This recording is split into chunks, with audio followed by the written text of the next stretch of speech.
और चलिए अब आपको सीधे लिए चलते हैं आगरा, जहां सीएम योगी ने 5000 करोड़ से ज्यादा की विकास परियोजनाओं का लोकार्पण किया और वो अब संबोधित कर रहे हैं। बेबी रानी मौर्य जी, असीम अरुण जी, अनूप वाल्मीकि जी, श्रीमती गुलाब देवी जी, महापौर श्रीमती हेमलता दिवाकर जी, प्रदेश सरकार में मंत्री श्री मुन्नूलाल कोरे जी, प्रदेश महामंत्री श्रीमती प्रियंका रावत जी, प्रदेश अध्यक्ष रामचंद्र कनौजिया जी, सांसद श्री विनोद सोनकर जी, अनुसूचित जाति मोर्चा के इस राष्ट्रीय अधिवेशन में उपस्थित सभी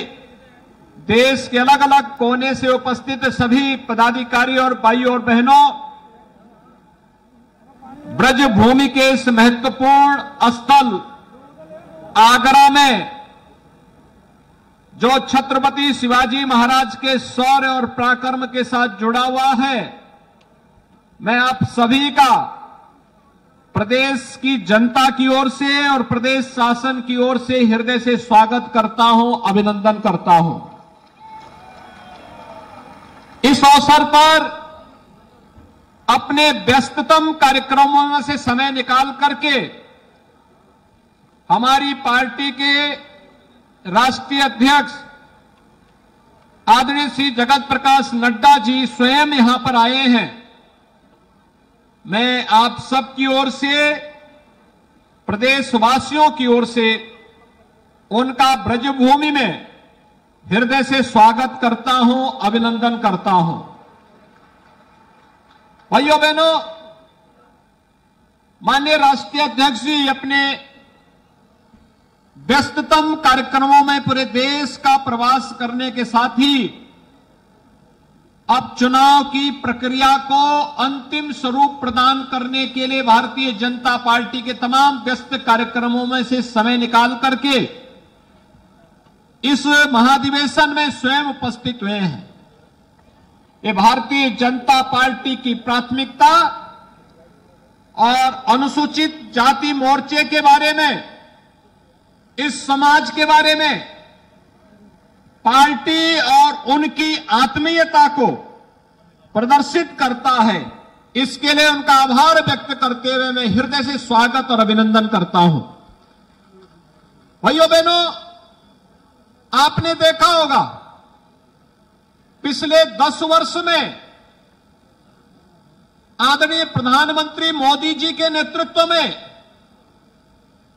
एक नए भारत का हम दर्शन कर रहे हैं। एक ऐसा भारत जो भारत जाति, मत, मजहब, क्षेत्र और भाषा के आधार पर नहीं, बल्कि देश के अंदर एक ही मंत्र के आधार पर हर गांव, हर गरीब, हर किसान, हर नौजवान, हर महिला को समाज की मुख्य धारा के साथ जोड़ करके सम्मानजनक जीवन यापन करने के लिए उन्हें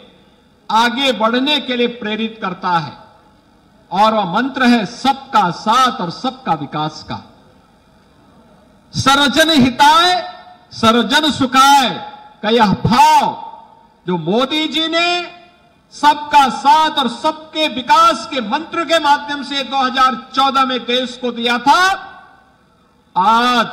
मैं दावे के साथ कह सकता हूं कि आजादी के बाद भी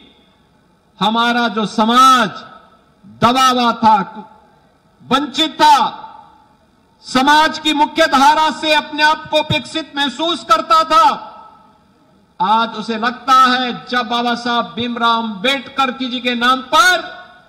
प्रधानमंत्री मोदी जी के द्वारा पंच तीर्थ की घोषणा होती है और उन्हें मूर्त रूप दिया जाता है, उसे भी एहसास होता है कि देखिए बाबा साहब भीमराव अम्बेडकर का सम्मान का मतलब देश के संविधान का सम्मान, भारत की संसदीय प्रणाली का सम्मान और देश के कोटि कोटि उन दबे कुचले आवाज को एक आवाज देने का कार्य है। और यह कार्य किसी ने किया, प्रधानमंत्री मोदी जी ने किया। आपने देखा होगा यहां पे भी श्री लाल सिंह आर्य कह रहे थे भगवान राम को हम सबके साथ संवाद बनाने वाले कोई एक त्रिकालदर्शी ऋषि थे, तो उनका नाम था महर्षि वाल्मीकि। और जब अयोध्या में राम जन्मभूमि में 500 वर्षों का इंतजार समाप्त करके भव्य रामलला के दर्शन जनसाधारण को कराने की बारी आई, तो उसके पहले मोदी जी ने पहला काम किया, महर्षि वाल्मीकि जी के नाम पर इंटरनेशनल एयरपोर्ट जो अयोध्या में बना था उसका नामकरण भी किया गया। भैया बहनों, ये पहली बार हुआ महर्षि वाल्मीकि के नाम पर इंटरनेशनल एयरपोर्ट।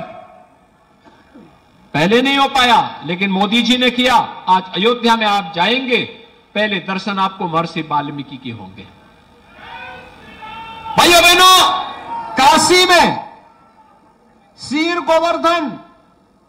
सदगुरु रविदास जी महाराज की पावन जन्मभूमि है।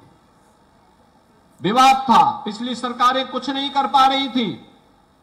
जब मोदी जी सांसद बने काशी से,